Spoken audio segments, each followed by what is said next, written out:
Бүгінгі алғашқы сабағымыз қазақ әдебиетін оқыту әдістемесі пәні және әдебиетті оқытудың ғылыми теориялық негіздері деп аталады.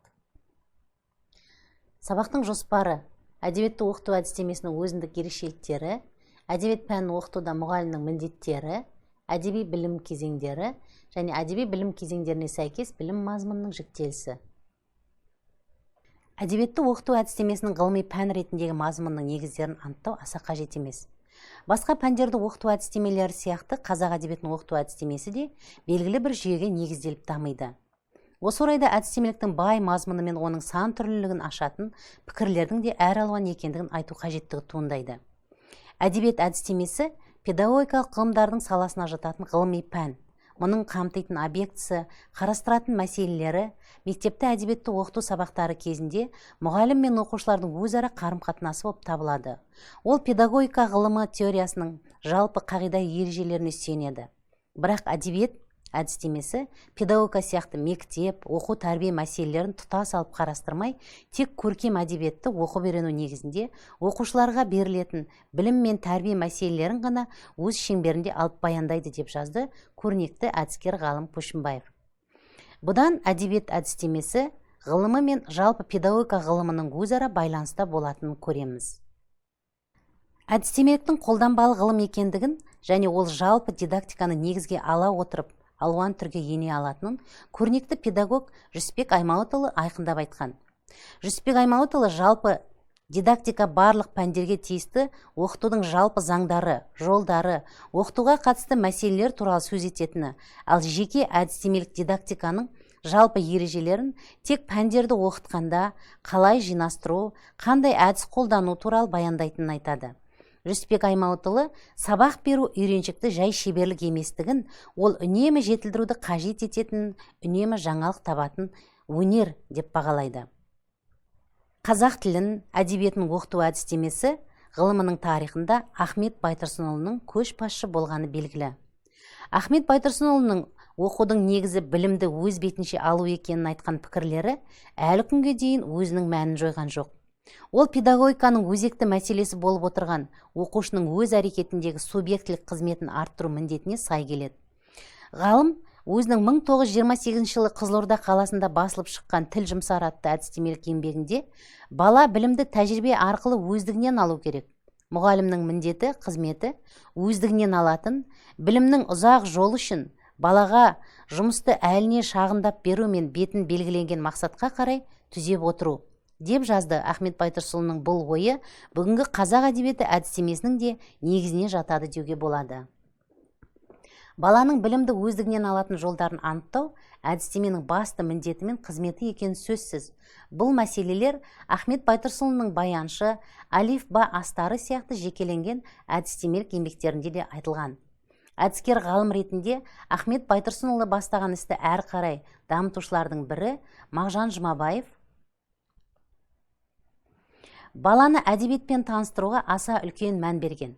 Ол жұмыстың жүзеге асырылуын бастауыш мектептен бастап мұқият дайындау керек деп танып, өзінің бастауыш мектептегі ана тілі атты белгілі әдістемелік еңбегін жазды. Онда Мағжан Жұмабаев әдіскер ғалым ретінде 4 жылдық бастауыш мектептің әр жылына сәйкес ана тілі бойынша бала тілін дамыту үшін жаттығулар жүйесін жасап ұсынған.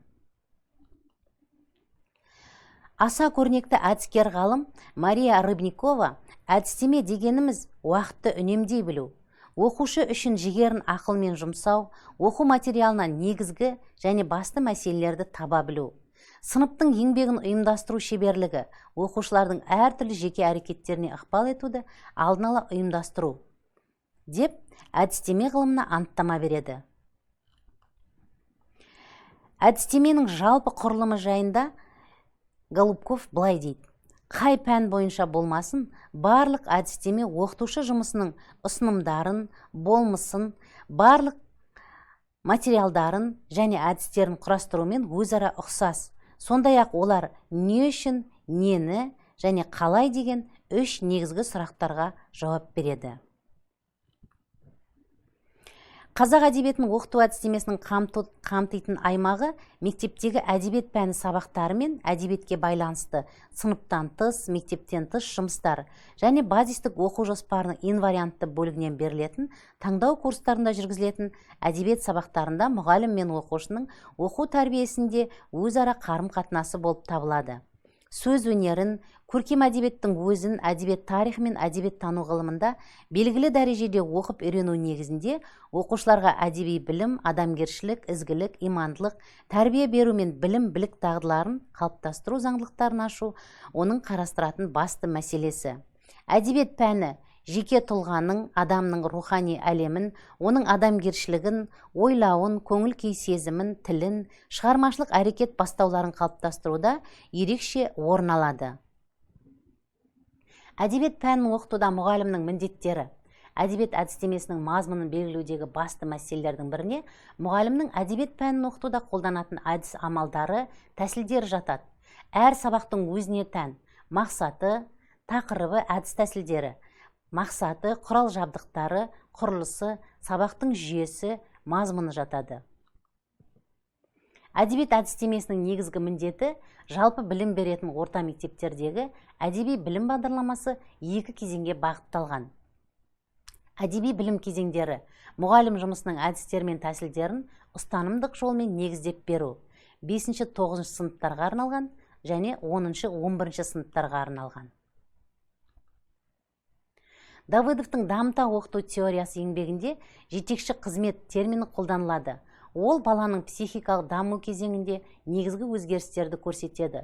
Соның ішінде қоғамдық мәндегі қабілет балаларда 10-15 жасында қалыптаса бастайды. Адамның тұлғалық және психикалық дамуының негізі оның қызметінің дамуында. Леонтьев, Эльконин, Петровский бұлардың барлығы да психикалық тұлғаның құрамына кіреді, ал оның дамуы адамның қоршаған ортамен арақатынасының өзгеруімен анықталады дейді. Әдеби білімнің мазмұнының негізі көркем мәтіндерді әдеби, этика, философиялық, тарихи мәдениетті компоненттер түрінде оқу және зерттеу болып саналады. Әдебиетті оқыту әдістемесі пәнінің мазмұны әдеби білім кезеңдері.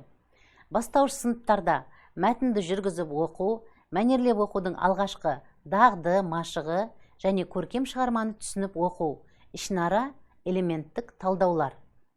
Орта буын сыныптарда шығарманы мақамына келтіріп оқу дағдылары, мәтінге жасалатын жоспар түрлері, оқушының жазба тілі мен сөйлеу тілін дамыту әрекеттері. Шығарма композициясын таныту мақсатындағы мәтінге жасалатын жоспар түрлері, оқушының жазба тілі мен сөйлеу тілін дамыту әрекеттері, сөз образы мен көркем кейіпкер образына талдау жұмыстары, шығарманың тілдік ерекшеліктерін ажыратып тану, шығарманың жанрлық ерекшеліктерін ажырату, шығарманың көтерген басты мәселесі, қосалқы тақырыптар, шығарма өзегіндегі авторлық көзқарас, автор поэтикасы, шығарма идеясын таныту жұмыстары 7-9 сыныптарда белсенді жүргізіледі. 5-9 сыныптардағы әдебиет пәні бағдарламалары қазақ әдебиетінің үздік шығармаларын шоғырландыру ұстанымы және хронологиялық жүйе бойынша құрылған.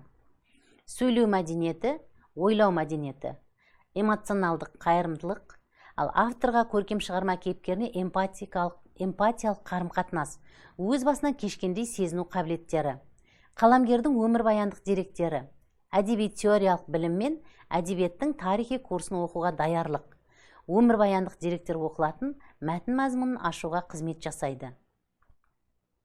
10-11 сыныпқа арналған білім мазмұны. 10 сыныпқа арналған білім мазмұны. 19 ғасыр әдебиеті, тәуелсіз ел мұралары, 20 ғасырдың басы, бүгінгі күнге дейінгі әдебиет теориясы мен әдебиеттану ғылымынан түсініктер. 11 сыныпқа арналған білім мазмұны. Бағдарлы сыныптарда, орта буын сыныптарда көлемі шағын әдеби мәтіндер сыныпта не үйде оқытыла отырып тұтастай талдауға бағытталады. Бір ғана шағын шығарманың ішкі құрылым жүйесі, образдары талданады.